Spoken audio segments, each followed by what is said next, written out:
ಮತ್ತೊಂದು ಕಡೆ ರಾಜ್ಯದಿಂದ ಆಯ್ಕೆಯಾಗಿರುವ 5 ಸಂಸದರು ಇನ್ನು ಸಚಿವರಾಗಿ ಪ್ರಮಾಣ ವಚನ ಸ್ವೀಕರಿಸಿದ್ದಾರೆ. ಅವರ ಮೇಲೆ ಸಂಪೂರ್ಣವಾದ ವಿಶ್ವಾಸವಿದೆ. ರಾಜ್ಯದಲ್ಲಿ ಅನೇಕ ಸಮಸ್ಯೆಗಳಿದೆ, ಅದನ್ನ ಪರಿಹರಿಸುವ ನಿಟ್ಟಿನಲ್ಲಿ ಅವರು ಕಾರ್ಯಪ್ರವೃತ್ತರಾಗಲಿ ಅನ್ನೋ ಮಾತುಗಳನ್ನಾಡಿದ್ದಾರೆ ಗೃಹ ಸಚಿವ ಡಾಕ್ಟರ್ ಜಿ ಪರಮೇಶ್ವರ್.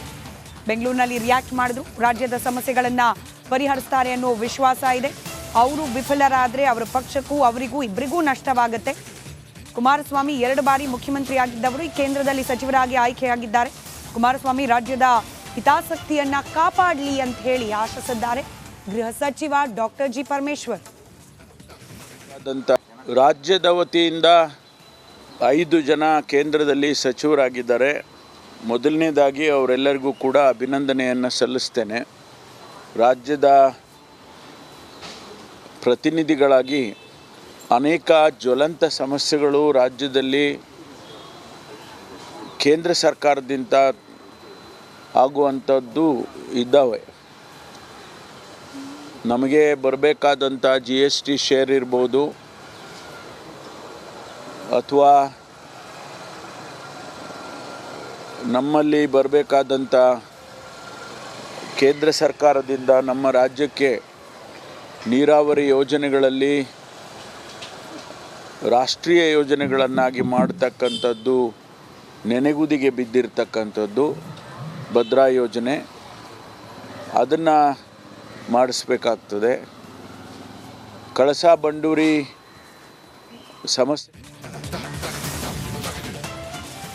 ಓಕೆ, ಈ ನಡುವೆ ಪ್ರಜ್ವಲ್ ರೇವಣ್ಣ ವಿಚಾರ ಬಿಟ್ಬಿಟ್ರಾ ಅಂತೇಳಿ ನೀವು ನಮಗೆ ಪ್ರಶ್ನೆ ಮಾಡ್ಬೋದು. ಪ್ರಜ್ವಲ್ ರೇವಣ್ಣ ಅವರ ತನಿಖೆ ಮುಂದುವರೆದಿದೆ. SIT ವಿಚಾರಣೆ ನಡೀತಾ ಇದೆ. ಬಸವನಗುಡಿಯಲ್ಲಿರುವಂಥ ಅವರ ಮನೆಯಲ್ಲಿ ಮಹಜರು ನಡೀತಾ ಇದೆ. ಪೆನ್ ಡ್ರೈವ್ ಕೇಸ್ ನಡಿ, ಈಗ ಶುರು ಮಾಡೋಣ. ಕೇಸರಿಯಿಂದ ಮನೋಲ್ಲಾಸ ಮನಸ್ಸು ಮತ್ತೇರಿ ಕುಣಿದಾಡಿದೆ ನೋಡು, ಮನಸ್ಸು ಮತ್ತೇರಿ ಕುಣಿದಾಡಿದೆ ನೋಡು. ಕ್ಷಣ ಕ್ಷಣವೂ ಆಚರಿಸಿ ಕೇಸರಿ ಹಬ್ಬ. ವಿಮಲ್ ಬಾಯಲ್ಲಿ ಹೇಳಿ ಕೇಸರಿ. ಮುಂದುವರೆದ ಪ್ರಜ್ವಲ್ ವಿಚಾರಣೆ. ಅಲ್ಲಿ ಭವಾನಿ ರೇವಣ್ಣ ಕೂಡ ಇದ್ರಂತೆ.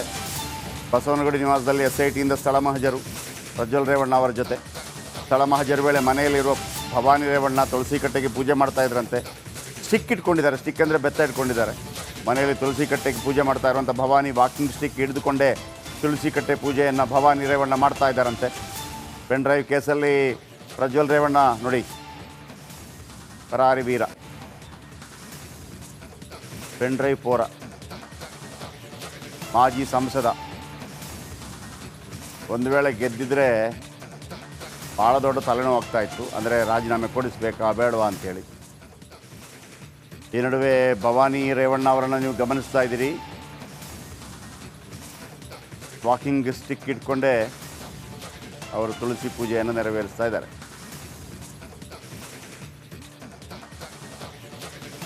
ಸ್ಥಳ ಮಹಜರು ಬಸವನಗುಡಿ ಅವರ ನಿವಾಸದಲ್ಲಿ.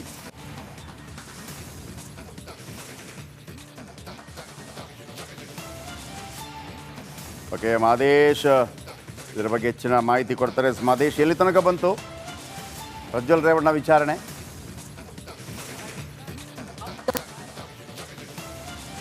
ಜಯಪ್ರಕಾಶ್, ಸದ್ಯಕ್ಕೆ ಕೊನೆಯ ದಿನದ ಕಸ್ಟಡಿ ಇದೆ. ಸ್ಥಳಮಹಜರು ಪ್ರಕ್ರಿಯೆ ಮಾಡುವಂತ ಕೆಲಸ ಮಾಡ್ತಿದ್ದಾರೆ. ಈಗಾಗಲೇ ಇದು 2ನೇ ಬಾರಿ ಕಸ್ಟಡಿಗೆ ಪಡೆದಿದ್ರು. ಇಷ್ಟು ದಿನಗಳ ಕಾಲ ಆತನ ತೀವ್ರ ವಿಚಾರಣೆ ಮಾಡುವಂತ ಕೆಲಸ ಮಾಡಿದ್ರು. ಮೊದಲನೇ ಬಾರಿ ಕಸ್ಟಡಿಗೆ ಪಡೆದಂತ ಸಂದರ್ಭದಲ್ಲಿ ಬರೀ ವಿಚಾರಣೆಯನ್ನ ಮಾತ್ರ ಮಾಡಿದ್ರು. ಜೊತೆಗೆ ನಂತರದ ಅಂದ್ರೆ 2ನೇ ಬಾರಿ ಕಸ್ಟಡಿಗೆ ಪಡೆದ ಸಂದರ್ಭದಲ್ಲಿ ಸ್ಥಳ ಮಹಜರು ಪ್ರಕ್ರಿಯೆ ಜೊತೆಗೆ ಆತನ ಹೇಳಿಕೆಗಳನ್ನ ದಾಖಲಿಸಿಕೊಳ್ಳುವಂತಹ ಕೆಲಸವನ್ನ SIT ಅಧಿಕಾರಿಗಳು ಮಾಡ್ತಿದ್ದಾರೆ. ಶನಿವಾರವಷ್ಟೇ ಹೊಳೆನರಸೀಪುರಕ್ಕೆ ಕರೆದುಕೊಂಡು ಹೋಗಿ ಅಲ್ಲಿ ಸ್ಥಳ ಮಹಜರು ಮಾಡಿ ಅಲ್ಲಿ ಒಂದಷ್ಟು ಹೇಳಿಕೆಗಳನ್ನ ದಾಖಲಿಸಿಕೊಂಡು ಬಂದಿದ್ರು. ಇವತ್ತು ಕೊನೆಯ ದಿನ ಹಿನ್ನೆಲೆ ಇವತ್ತು ಕೂಡ ಒಂದಷ್ಟು ಪ್ರೊಸೀಜರ್ಗಳನ್ನ SIT ಅಧಿಕಾರಿಗಳು ಮಾಡ್ತಿದ್ದಾರೆ. ಬಸವನಗುಡಿ ಬಳಿ ಇರುವಂತಹ ಮನೆಯಲ್ಲಿ ಸ್ಥಳ ಮಹಜರು ಪ್ರಕ್ರಿಯೆಯನ್ನ SIT ಅಧಿಕಾರಿಗಳು ಮಾಡ್ತಿದ್ದಾರೆ. ಈಗಾಗಲೇ 3 ಮಹಡಿ ಇದೆ ಈ ಒಂದು ಮನೆ. ಆ 3 ಮಹಡಿಯಲ್ಲೂ ಕೂಡ ಸ್ಥಳ ಮಹಜರು ಪ್ರಕ್ರಿಯೆಯನ್ನ ಮಾಡುವಂತ ಕೆಲಸನ ಮಾಡ್ತಿದ್ದಾರೆ. ಈಗಾಗಲೇ ನಮ್ಮ ಕ್ಯಾಮರಾಮನ್ ಕಾಂತರಾಜು ನಿಮಗೆ ತೋರಿಸಿದ್ರೆ ಒಳಗಡೆ ಒಂದಷ್ಟು ಸ್ಥಳ ಮಹಜರು ಪ್ರಕ್ರಿಯೆ ಮಾಡ್ತಿದ್ದಾರೆ. ಒಂದು ಕಡೆ ಸ್ಥಳ ಮಹಜರು ಪ್ರಕ್ರಿಯೆ ನಡೀತಿದ್ರೆ, ಮತ್ತೊಂದು ಕಡೆ ಭವಾನಿ ರೇವಣ್ಣ ಅವರು ಪೂಜೆ ಪುನಸ್ಕಾರವನ್ನ ಮಾಡ್ತಿದ್ರು. ತುಳಸಿ ಕಟ್ಟೆಗೆ ಅವರು ಪೂಜೆಯನ್ನ ಮಾಡುವಂತ ಕೆಲಸ ಮಾಡ್ತಿದ್ರು. ಈಗಾಗಲೇ ಅವರ ವಿರುದ್ಧ ಕೇಳಿಬಂದಂತ ಆರೋಪಕ್ಕೆ ಪ್ರಕರಣ ಸಂಬಂಧಪಟ್ಟಂತೆ ಅಂದ್ರೆ ಕಿಡ್ನಾಪ್ ಕೇಸ್ನಲ್ಲೂ ಕೂಡ ಅವರ ವಿರುದ್ಧ ಒಂದಷ್ಟು ಆರೋಪಗಳು ಕೇಳಿಬಂದಿದ್ದು, ಆ ಒಂದು ನಿಟ್ಟಿನಲ್ಲೂ ಕೂಡ SIT ಕಚೇರಿಗೆ ಹಾಜರಾಗಿದ್ರು ಭವಾನಿ ರೇವಣ್ಣ. ಇವತ್ತು ಈ ಒಂದು ಮನೆಗೆ ಪ್ರಜ್ವಲ್ ರೇವಣ್ಣರನ್ನ ಕರೆತಂದು ಸ್ಥಳ ಮಹಜರು ಮಾಡುವಂತ ಕೆಲಸವನ್ನ ಮಾಡ್ಲಾಗ್ತಿದೆ. ಮತ್ತೊಂದು ಕಡೆ ಈಗಾಗಲೇ ಆಲ್ಮೋಸ್ಟ್ ಥ್ಯಾಂಕ್ ಯು ಮಹೇಶ್.